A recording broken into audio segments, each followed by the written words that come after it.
Des milliers de photos d'enfants abusés, un CD-ROM qui mènerait à un réseau pédophile, et pourtant l'enquête piétine. La justice de certains pays est-elle complice? Enquête. Il faut quand même que les Français sachent que des affaires sont classées pour tout un tas de motifs juridiques, mais c'est quand même délirant. J'ai connaissance que, quelque part en France, il y a plusieurs ordinateurs bourrés d'informations extrêmement sensibles de cette nature qui sont en train de rouiller.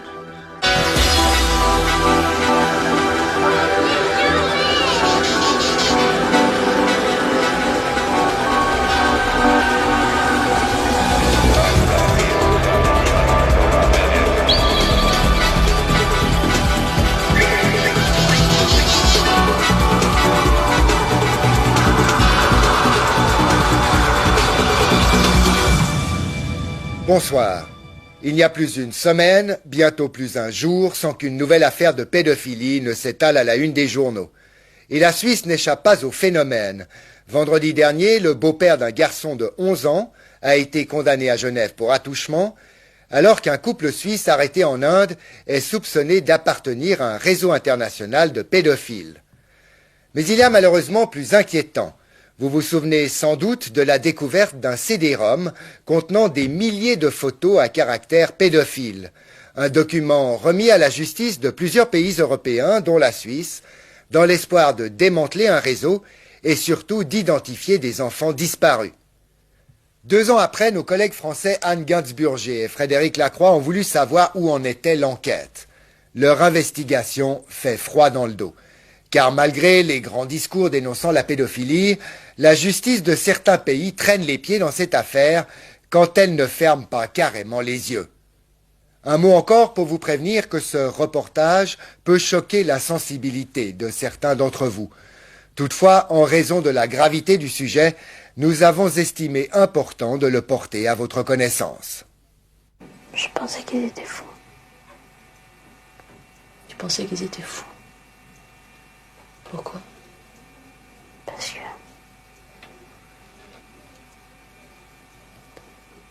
ils nous tapaient, ils disaient qu'ils allaient tuer mes frères et sœurs, qu'un jour on me retrouverait dans un fossé.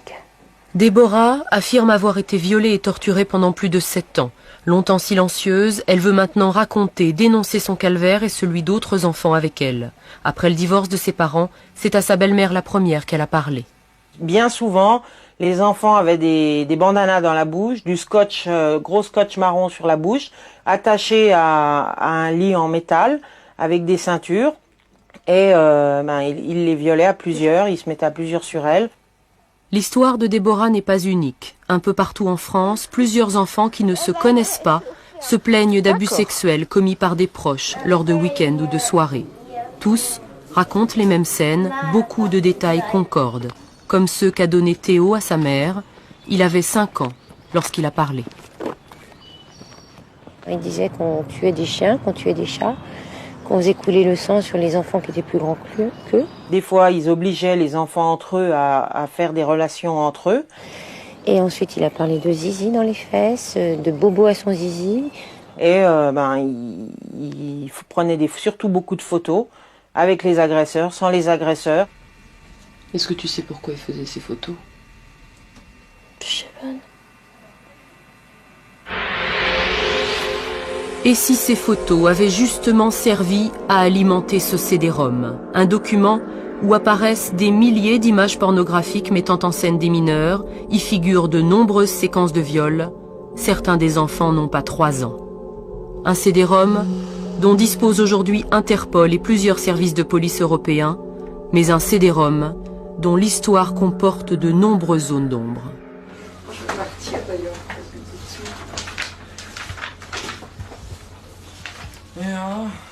Tout commence avec cet homme, Marcel Vervlossum, à la tête d'une association belge qui traque les pédophiles, l'association Morkoven. Depuis des années, Marcel et son équipe analysent et infiltrent les réseaux. La méthode Vervlossum est bien rodée, tous les moyens sont bons. Filature, visite inopinée dans des lieux suspects, saisie de documents. Et lorsque Marcel finit par démasquer les criminels, c'est toujours accompagné d'une caméra qu'il recueille leurs confidences. Le monde de la pornographie dépasse les frontières. Les pédophiles sont très mobiles et peuvent vite passer d'un pays à l'autre. La justice est une organisation lourde où la coopération est inexistante. Elle n'est pas armée pour combattre ce fléau. C'est en enquêtant sur la disparition d'un adolescent qu'il met à jour une filière de trafic d'enfants entre l'Allemagne et la Hollande. Nous sommes en 1998. Dans le réseau figure un homme clé, Gary Ulrich, pédophile hollandais dont le carnet d'adresses fourmille de contacts en Italie, en Russie, en Allemagne et en France. Marcel Vervlossum va parvenir à approcher Ulrich et son petit ami Robbie van der Planken dans le réseau lui aussi. Dans leur appartement, des ordinateurs fonctionnent nuit et jour. C'est le centre nerveux d'un site internet pédophile sur lequel Ulrich diffuse des milliers de photos d'enfants abusés. Dans cet appartement étaient cachés de nombreux documents. C'est là que Marcel va mettre la main sur le CD-ROM. Avec cette affaire commencent les ennuis pour Marcel Vervlossum. Il dérange, perquisition à son domicile, la justice belge le somme de remettre les documents, la même justice belge le menace de poursuite pour détention de matériel pornographique. Un compromis est finalement trouvé, c'est donnant-donnant. Ils nous ont dit nous allons nous attaquer à ce réseau, dès lors nous leur avons remis les documents. Dans la foulée, l'équipe de Morkoven va remettre le CD-ROM à Interpol et même l'adresser à certains chefs d'État européens. Nous sommes fin 98 et plus rien pendant plus d'un an.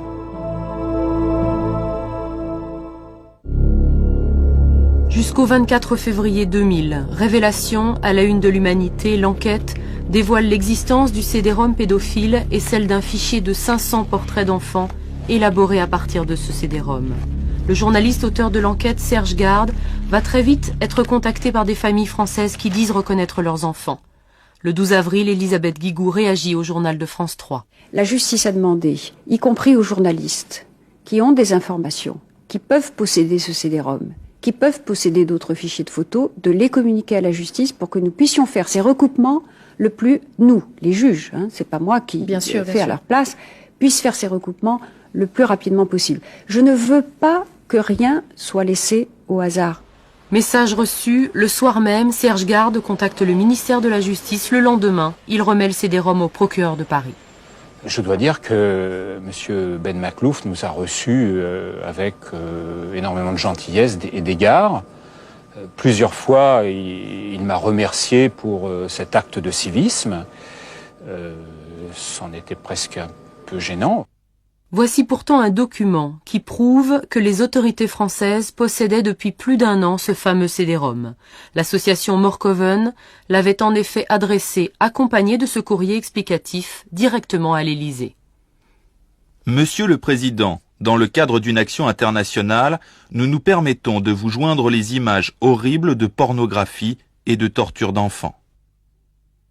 La seule chose que nous avons appris de la France, c'est qu'ils avaient bien reçu le CD-ROM. Et c'est tout. Apprendre aujourd'hui qu'au moment où M. Ben Maklouf me faisait ses déclarations sur le civisme, eh bien en fait il avait déjà le CD-ROM depuis 11 mois. Car ce second document confirme bien que l'Élysée a transmis le CD-ROM au ministère de la Justice le 21 avril 1999. Dans la foulée, le 14 mai, le document parvenait au procureur de Paris. Que s'est-il donc passé pendant un an, entre avril 1999 et mai 2000? Nous avons posé cette question et au ministère de la Justice et au parquet de Paris. Embarras, cafouillage, tout le monde se renvoie la balle avant de communiquer par fax la réponse officielle. On apprend dans ce fax qu'une enquête pénale a bien été ouverte et que le CD-ROM contenait des images porno mettant en scène des mineurs. Surtout, on apprend que 2 mois plus tard, le dossier est classé en l'absence d'infraction pénale. Quand même, si on voit des enfants en bas âge faire une fellation à un adulte ou être sodomisé comme ça existe sur le CD-ROM, s'il n'y a pas d'infraction pénale, alors faut surtout pas venir me proposer la moindre amende. Je voudrais savoir quel est l'abruti, je pèse mes mots, qui a pu prendre cette décision. Enfin, ça, c'est quand même scandaleux. Qu'est-ce que ça signifie? Est-ce que les gens ont regardé les images qu'il y avait sur ces photos? Il n'y a pas d'infraction pénale. Pas d'infraction, aucune poursuite, exit le CD-ROM. Et quand il réapparaît à la une de l'Humanité l'hiver dernier, le parquet de Paris persiste à en nier l'importance. Un certain nombre de ces clichés sortent de revues où les mineurs ont été photographiés la plupart du temps avec non seulement leur accord, mais l'accord de leurs parents. Comment interpréter cette notion de consentement quand on voit sur le CD-ROM des enfants de moins de 3 ans?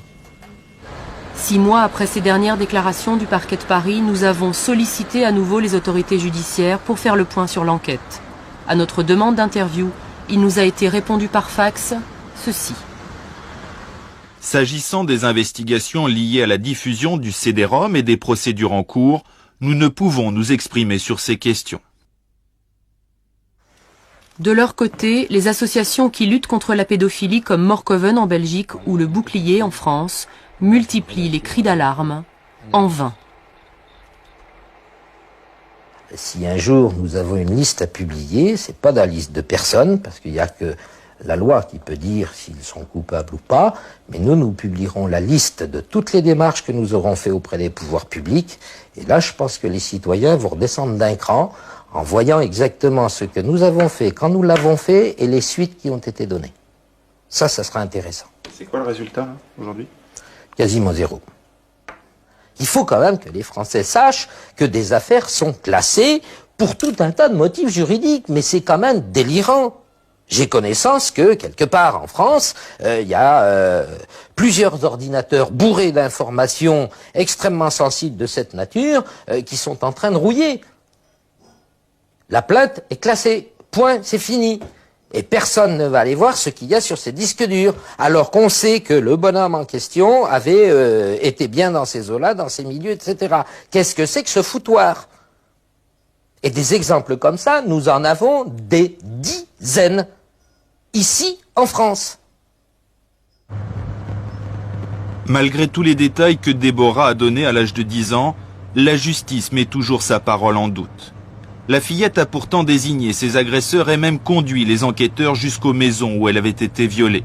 4 ans après sa première plainte, aucune condamnation, son affaire traîne toujours. Elle les a reconnus tous sur les photos, mais c'est ce que je dis quand j'ai assisté, moi, à cette reconnaissance.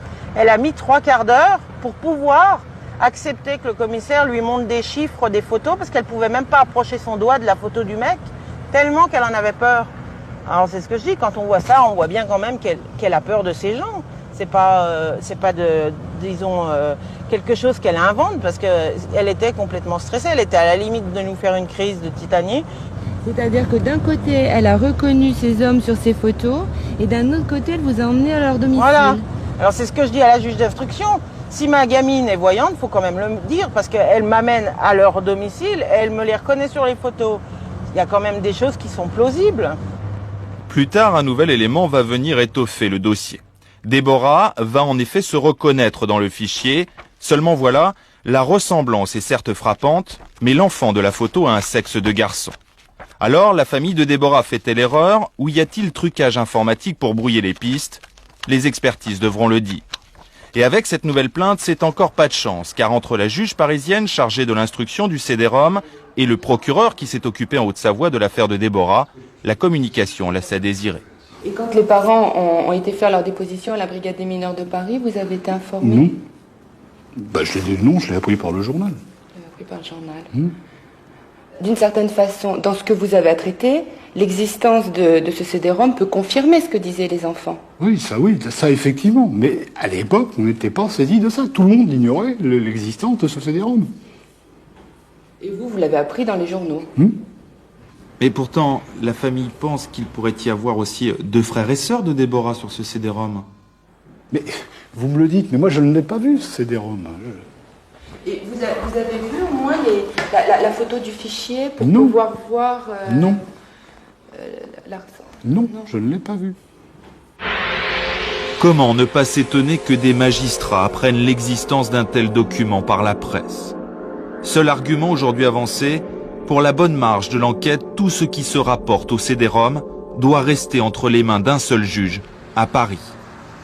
Mais à ce jour, la juge en charge de ce délicat dossier, ainsi que la brigade des mineurs de Paris, refusent toujours de faire visionner le CD-ROM aux familles qui le demandent.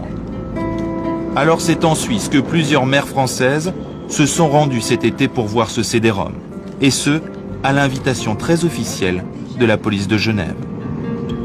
Il y en a marre d'entendre dire que on est des mères qui fabulent, que nos enfants racontent n'importe quoi, qui sont manipulés. Il y a un petit garçon de 9 ans qui est en danger de mort. Moi, 15 médecins qui ont dit que mon fils avait été violé. Et les derniers dessins que j'ai donnés à expertiser, l'expert a été formel, dit il est toujours violé. Il faut absolument maintenant bouger et faire bouger cette justice qui nie tout. Ils disent que les réseaux n'existent pas. Oui. Avant même qu'ils aient des photos de nos enfants, ils disent que c'est pas eux. Donc ils ont même pas pu comparer. Que avant, dans la presse, c'était non, c'est pas eux. Donc je sais pas comment ils ont fait. Et ils sont médiums ou voyants. Je comprends pas. Franchement. Ce voyage en Suisse est capital pour elles.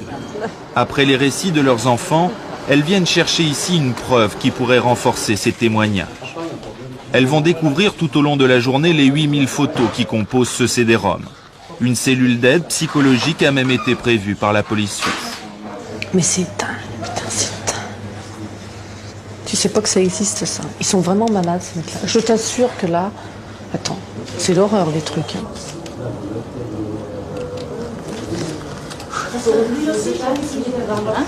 D'accord. J'ai l'impression d'être saoul, moi. Tu n'as rien reconnu? Pour l'instant, à part si Déborah. Oui, Déborah, c'est la seule. Hein. Déborah et Alexandre. C'est vraiment, c'est Déborah, aucun problème. Personne.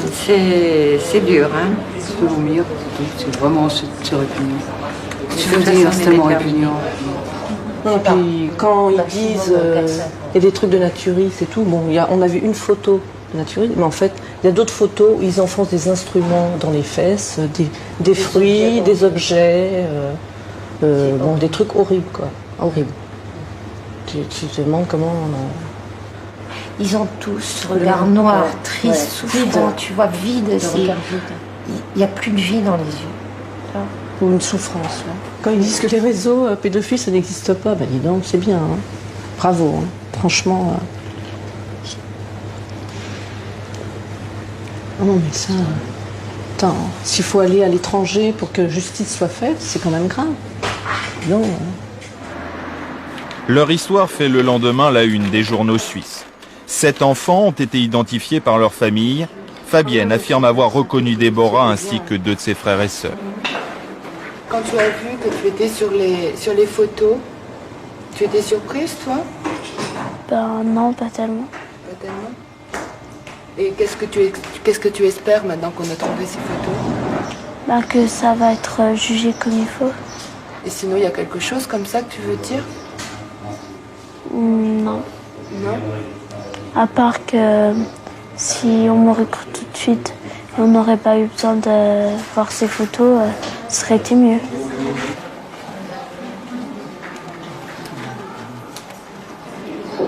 Confirmation également pour Chantal, qui avait jusque-là reconnu son fils uniquement sur le fichier révélé par la presse française. Le fait d'avoir revu 2 photos hier de mon fils dans ce nouveau CD-ROM, que je n'avais pas vu précédemment, donc ça vient quand même confirmer que je suis désolée, mon fils est dans un réseau pédophile et on me fera croire ce qu'on voudra, mais moi je suis désolée, je maintiens ce que je dis, je confirme, et il y a des témoins qui sont là et ça on ne me fera jamais lâcher prise là-dessus. L'identification de ces enfants est éminemment complexe et nécessite des expertises rigoureuses. Notre enquête n'a d'ailleurs pas pour but de démontrer s'il s'agit ou non de ces enfants français. Mais quoi qu'il en soit, une chose est sûre, il y a sur ce CD-ROM des milliers de mineurs violés dont on ne sait pas qui ils sont et encore moins ce qui est réellement entrepris pour les retrouver.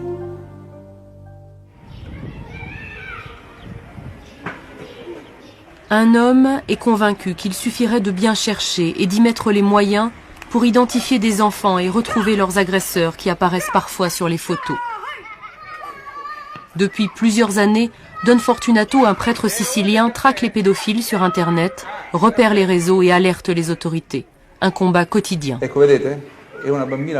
Vous voyez là, c'est une toute petite fille. C'est une photo qui fait partie de toute une série sur laquelle je viens de tomber en vous parlant. C'est une petite fille d'1 an avec un adulte qui se cache le visage pour pas qu'on le reconnaisse. Il est en train de violer la petite fille. Il y a une petite fille que nous avons vue à 2 ans. Maintenant, elle en a 12. Chaque année, elle a été violée. Et chaque année, on voyait une photo d'elle. À qui est cet enfant? Cet appel, je le lance aussi en France. À qui appartiennent ces enfants? La France est impliquée, comme tous les autres pays en Europe.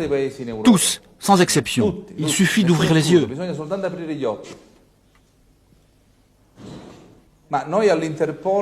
Tous les jours, on envoie à Interpol des dizaines de signalements. Jusqu'à présent, personne ne nous a répondu. Et s'ils ont répondu, c'est pour nous dire d'envoyer les documents à une autre adresse. C'est précisément à partir des documents recueillis par Don Fortunato que la police italienne a pu démanteler début octobre un vaste réseau pédophile entre la Russie et l'Italie. 1700 personnes seraient impliquées, parmi elles des Français. 3000 cassettes ont été saisies. Le trafic aurait rapporté plusieurs millions de dollars. Sur certaines vidéos figuraient des scènes de torture et même de mise à mort d'enfants. Le pire du pire, ce sont des vidéos qu'on a déjà données aux magistrats italiens.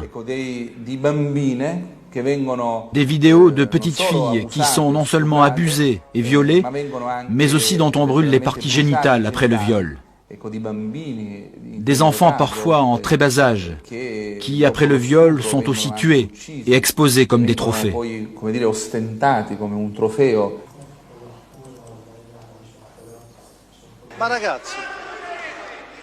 Une chaîne de télévision a diffusé des extraits de ces vidéos et l'affaire a fait scandale en Italie, au point que le ministre de la Communication soit interpellé au Parlement et que le patron de la RAI s'excuse en direct. Quant au magistrat chargé du dossier, voici ses premières conclusions. Après 2 ans d'enquête, tout nous porte à croire que nous sommes devant de véritables assassinats. Sur l'existence de ces films appelés snuff movies, voici la confession d'un indique de la police britannique. This man, Edward, insists he has seen 5 videotapes where children have been sexually abused, tortured, and then killed in front of a camera. The man was on board with the boy. He was allowed to do anything that he wanted to do to the boy. Things got out of hand, and the boy ended up dying, which was recorded on a video camera. How did the boy die? Yeah, he suffocated on the genitals of the man.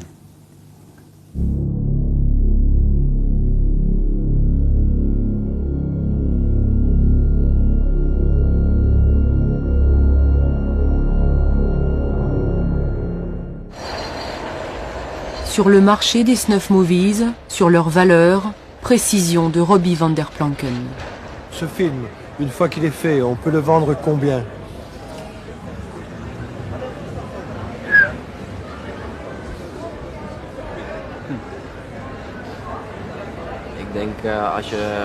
Je crois que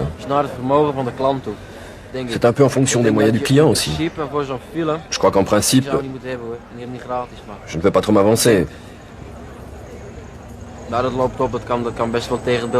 Mais en francs belges, cela peut dépasser 1 million, si le film est fait sur demande.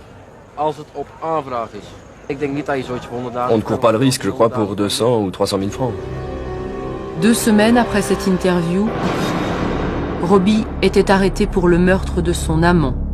Faut-il rappeler que celui-ci n'était autre que Gerrit Ulrich, chez qui fut saisi le CD-ROM.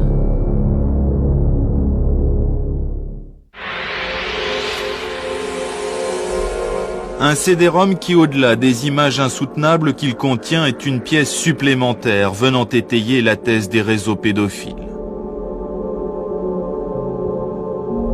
Alors question, comment sont-ils organisés et qui sont tous ces enfants victimes de leur perversité? On sait encore trop peu de choses sur ces réseaux. Seule certitude, chaque jour des milliers de documents circulent. Échanges sans frontières, d'adresses, de films vidéo et même d'enfants.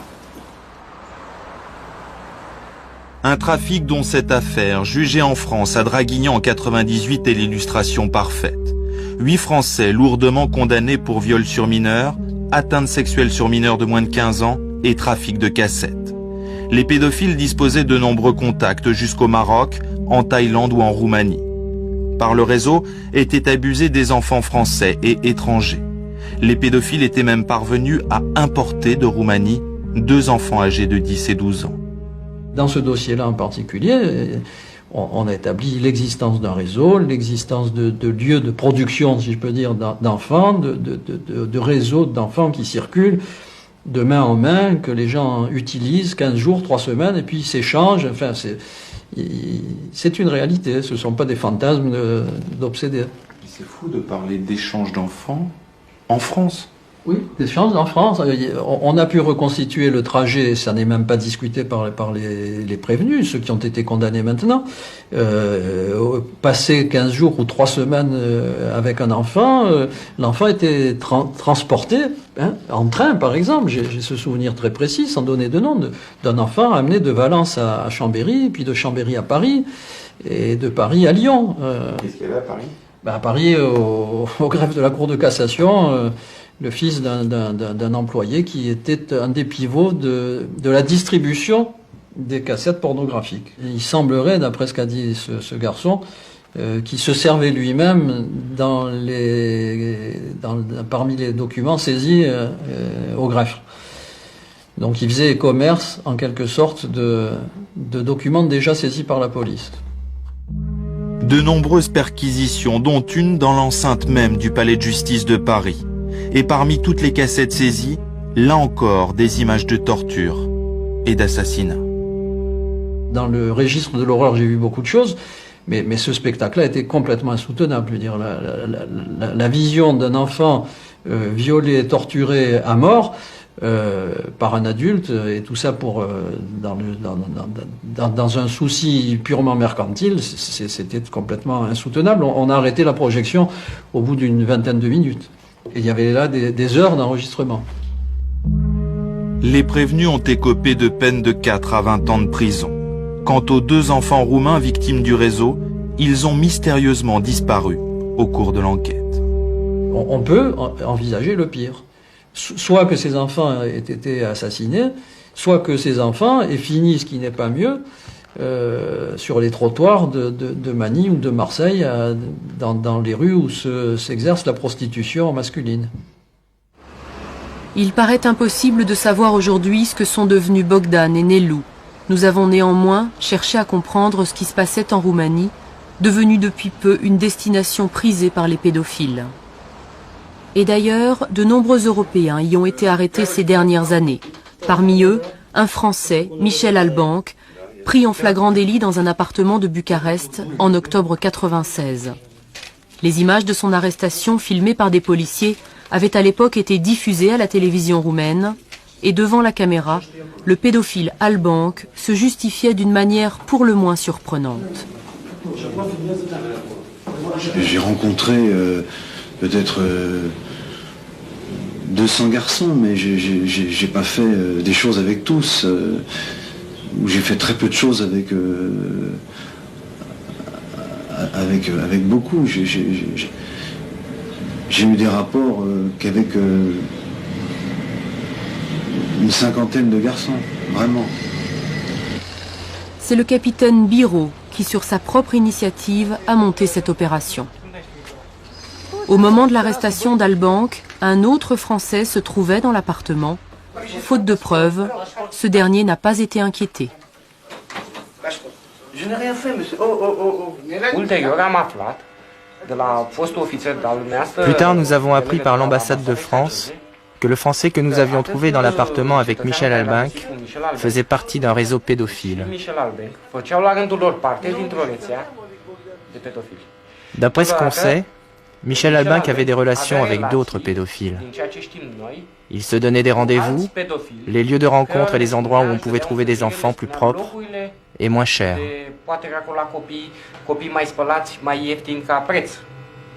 Est-ce que vous pensez que ce genre d'affaires avec un Français, un Européen, est-ce que cette affaire-là pourrait se répéter? Ici en Roumanie? Oui. Il est effectivement très facile d'entrer en contact avec des enfants de la rue à Bucarest. Gabi, Adrian, Costel et les autres traînent jour et nuit aux abords des grands hôtels et dans les parcs où les rencontres avec les pédophiles restent discrètes. Et visiblement, ils ont bien l'habitude de fréquenter des étrangers.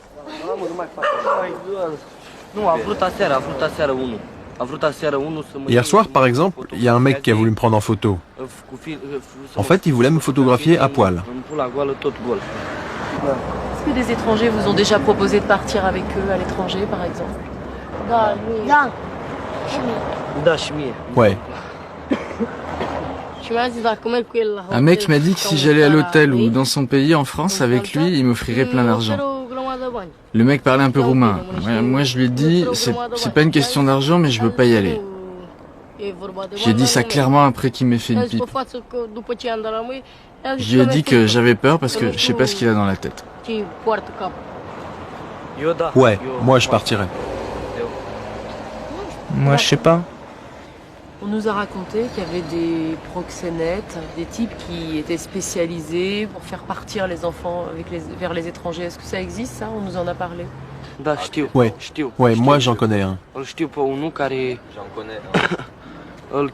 crois qu'il s'appelle Ali. Ouais, c'est ça. Ouais, Ali. Ali. Ouais. Dès le lendemain, nous tentons d'entrer en contact avec Ali, ce mystérieux intermédiaire. Équipé d'une caméra cachée, nous nous rendons à la gare du Nord de Bucarest, son quartier général. Ali, tu connais? Ali. Moi, je le connais. Venez. Et c'est cet enfant, âgé de 10 ans à peine, qui nous conduit vers Ali, son proxénète.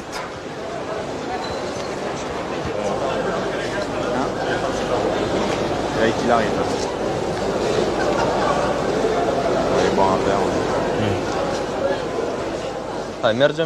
Ali n'est même pas surpris par notre rencontre. Nous nous faisons passer pour des pédophiles étrangers. Est-ce qu'il connaît beaucoup d'enfants? Beaucoup, plein d'enfants. À peu près quel âge? Ce vârstă?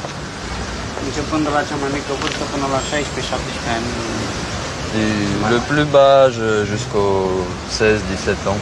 C'est quoi le plus bas? Care e cea mai mică vârstă? 5-6 ans.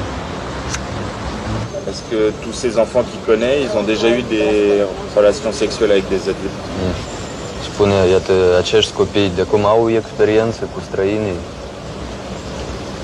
Da, ca de exemplu, unul din cei care au experiență e cel care a venit după mine. Oui, ils ont des expériences sexuelles. Par exemple, le petit qui était venu avec moi. Et en toute sécurité et anonymement, on peut sortir ses enfants et les ramener en France. Est-ce qu'il peut me le garantir ou pas? Deci, poți să-i garantezi tu că scoate copilul din țară fără să fie zarvă, fără să fie probleme, fără să fie nicio... Sans aucun problème, sans rien, sans discussion. Cel puțin bănuială. Il n'y aura même pas de doute. D'accord. Rendez-vous est pris pour le lendemain. Ali veut nous présenter des enfants et puis aussi parler d'argent. D'accord. La gare du Nord de Bucarest est un des lieux de rencontre favoris pour les pédophiles. Les éducateurs qui tentent d'aider les enfants des rues savent bien qu'il est très facile d'embarquer un gamin. Toute une nuit pour 50 francs, c'est beaucoup d'argent pour un gosse de 10 ans en Roumanie, mais c'est le début de l'engrenage. La chance qu'ils ont, ces jeunes, c'est que les pédophiles sont rapides et qu'ils disparaissent vite. Le drame qu'ont ces jeunes, c'est que s'il y a des plus grands impliqués dans l'histoire, tu disparais pas du réseau comme ça. Alors on connaît, nous, à notre niveau, des réseaux. Ça part le soir en minibus et ça passe aucune frontière. C'est des voyages de nuit, on dort la journée, dans les bois, dans le camion, et on arrive demain à Nanterre si on a envie. Et on passe par où? On passe par la Suisse, on passe par la Hongrie d'abord, on passe par l'Autriche, on passe par la même route que celui qui a les papiers, sauf qu'à 10 km avant la frontière, on passe par un autre chemin. Mais ça veut dire qu'il y a des circuits organisés. Ça veut dire que c'est organisé, évidemment. La question est épineuse en Roumanie, car il y a là un enjeu politique et diplomatique. L'Europe exige en effet que soit réglé le problème des enfants des rues pour accepter la Roumanie dans l'Union. Alors, Quand nous demandons à un responsable de la police s'il existe des réseaux, voici sa réponse. Heureusement pour nous, ça n'est pas arrivé. Il y a des gens qui viennent de l'étranger pour abuser ici des enfants, mais jamais ils n'ont sorti d'enfants du territoire. Avez-vous entendu parler d'un CD-ROM dont disposent beaucoup de services de police européens et les services d'Interpol, mettant en scène des mineurs, représentant des photos pornographiques mettant en scène des mineurs? En avez-vous entendu parler et en disposez-vous? Oui, des collègues français nous en ont un peu parlé. Pensez-vous que des enfants roumains puissent figurer sur ce document, sur ce CD-ROM? Je ne peux pas dire ni oui ni non. Est-ce que vous avez déjà entendu parler de réseaux de prostitution d'enfants en Europe et du fait justement que ces réseaux pourraient utiliser des enfants roumains? Si l'on parle uniquement des mineurs de moins de 14 ans, je vous le répète, heureusement, non. Pourtant, ces deux enfants dont on négocie la sortie du territoire ont moins de 10 ans. 40 000 francs, c'est le prix que propose Ali pour envoyer chaque enfant en France.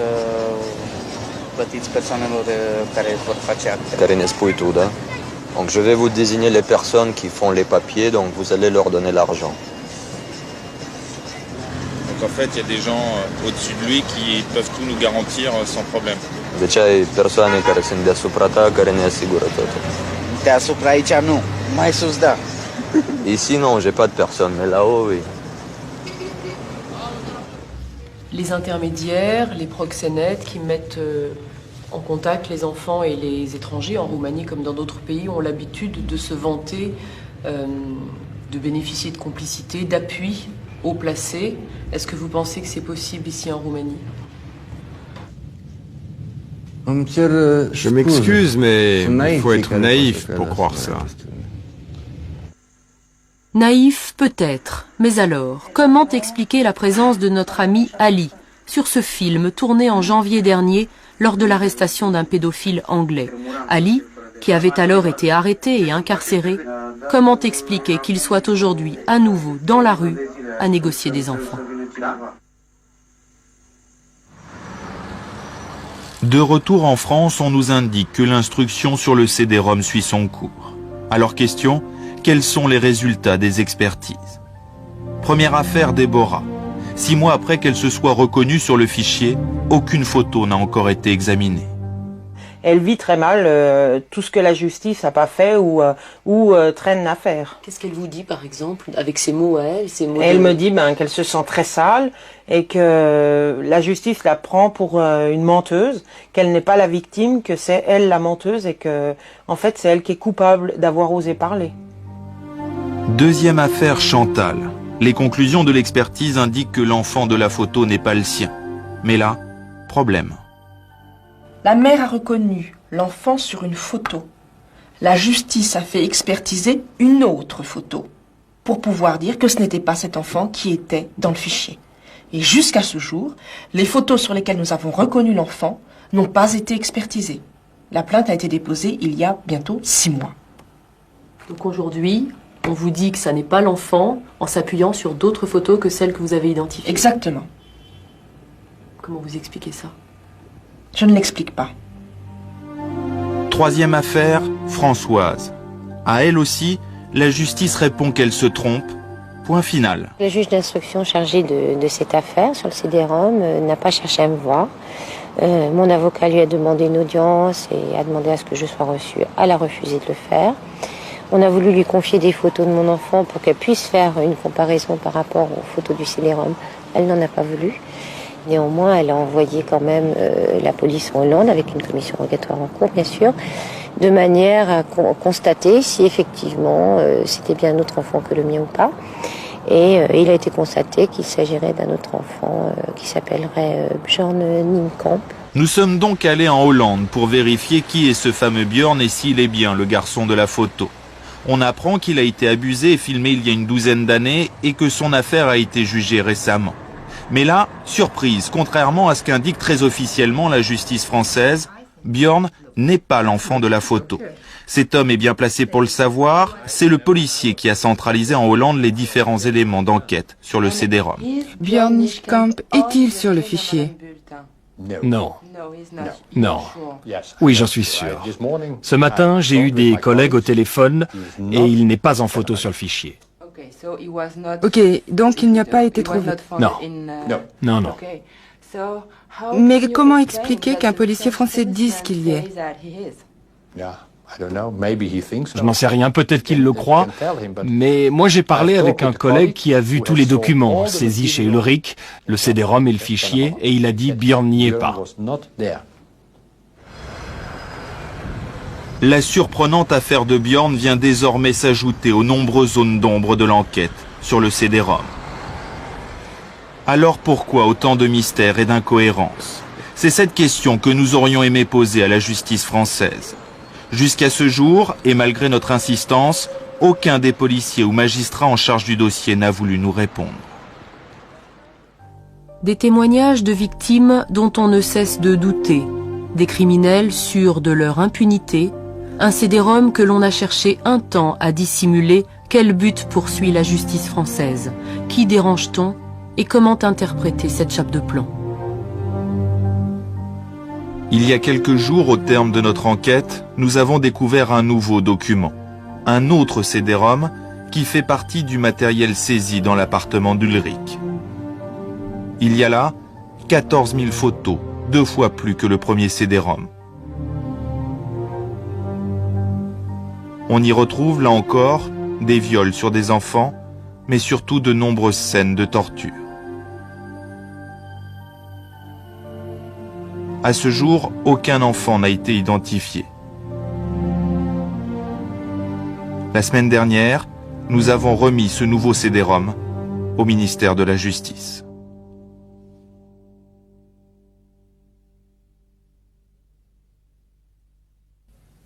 Georges Glatz, bonsoir. Bonsoir. Vous êtes président et bénévole de la Fondation du CID à Lausanne. Le CID, c'est le Comité international pour la dignité de l'enfant. Alors, votre fondation était parmi les premières associations à recevoir ce fameux CD-ROM que vous avez immédiatement transmis à des autorités compétentes, qu'il s'agisse d'Interpol ou à la police fédérale en Suisse.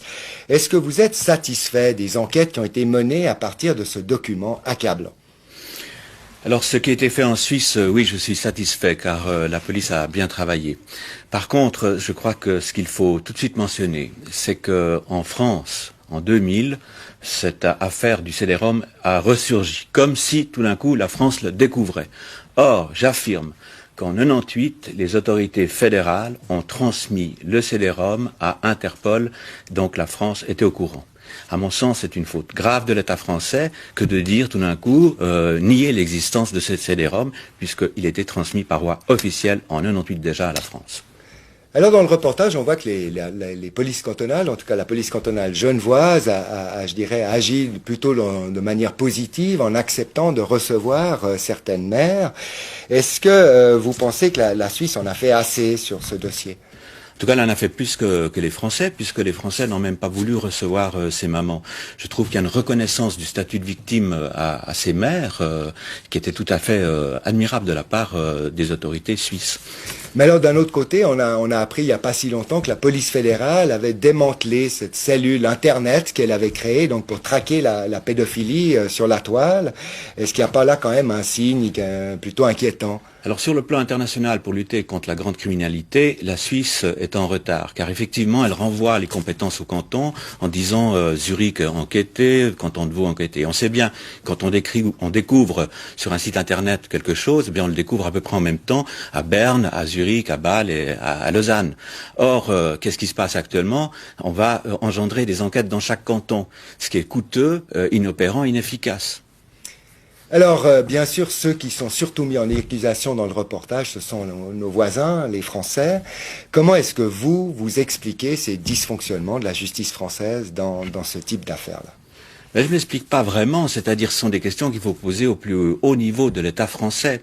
Ce qu'on constate simplement et ce qu'on sait, c'est que le trafic d'êtres humains est actuellement le trafic mafieux qui rapporte le plus. Le marché de la prostitution classique est un marché qui rapporte gros. On a les mêmes structures, j'entends les mêmes couvertures dans les trafics mafieux de munitions, d'armes. Et donc dans le trafic mafieux de traite d'êtres humains, il y a aussi les enfants. Et les enfants, c'est un produit qui peut se vendre très cher, puisque j'entends, c'est un produit, excusez-moi de le dire ainsi, mais j'entends qu'on peut faire consommer à plusieurs par personne. On a vu, on peut faire venir des enfants de Roumanie en France tout à fait facilement, et ensuite on peut créer et distribuer cet enfant dans les réseaux. Puis on sait très bien qu'à la fin, cet enfant est condamné à mort. C'est la révélation des snuff movies, c'est donc ces cassettes pédophiles avec mort d'enfants où on leur coupe la tête. Parce qu'il y a certains pervers qui vont jusque-là pour jouir, et ces cassettes, ils les achètent 20 000 $ selon des voies officielles. Et vous pensez bien que c'est pas l'ouvrier de chez Renault qui se paye une cassette à 20 000 $. Donc il y a tout un tissu de protection. Puis il faut aussi savoir que le marché de la pédophilie, quand on sait que tel et tel banquier ou magistrat est pédophile, il y a un moyen de chantage extraordinaire. En fait, ce que vous laissez entendre, c'est que vu les bénéfices colossaux de cette industrie, si on l'ose l'appeler ainsi, ces réseaux ont les moyens d'acheter, de corrompre, y compris dans des pays développés comme les nôtres. En tout cas, c'est ce qu'on pense à plusieurs, nous qui enquêtons depuis quelques années et qui observons ce qui se passe, effectivement. On pense qu'il y a des tissus de protection à très haut niveau. On constate en tout cas dans plusieurs dossiers des choses complètement incompréhensibles, des pièces qui disparaissent dans les dossiers. Tout d'un coup, il y a des pièces qui disparaissent. On ne se l'explique pas. Il y a une inertie de la justice vraiment qui m'interroge énormément. Il y a des classements sans suite. Il y a des juges qui de temps en temps se font attraper, tel le président, c'est pas n'importe qui, le président de la chambre de l'instruction de la cour d'appel de Chambéry, condamné à 10 mois seulement avec sursis, ce haut magistrat français, 10 mois seulement, pour avoir abusé sexuellement de 3 enfants de 10 ans. Et vous pensez qu'un magistrat de cette importance n'est pas surveillé par les RG? Vous croyez que ce magistrat s'est découvert une vocation de pédophile à 57 ans? Moi, je ne le pense pas. Le pédophile, j'entends quand on est pédophile, on est accroché. C'est comme de la dope, comme de la drogue. En clair, Georges Glad, si je vous comprends bien, on n'est pas encore tout à fait au bout de nos surprises. En tout cas, je vous signale, toujours en lien avec cette affaire de CD-ROM, que samedi, une marche blanche est organisée à Paris, justement pour dénoncer l'inaction de la justice dans les affaires de pédophilie.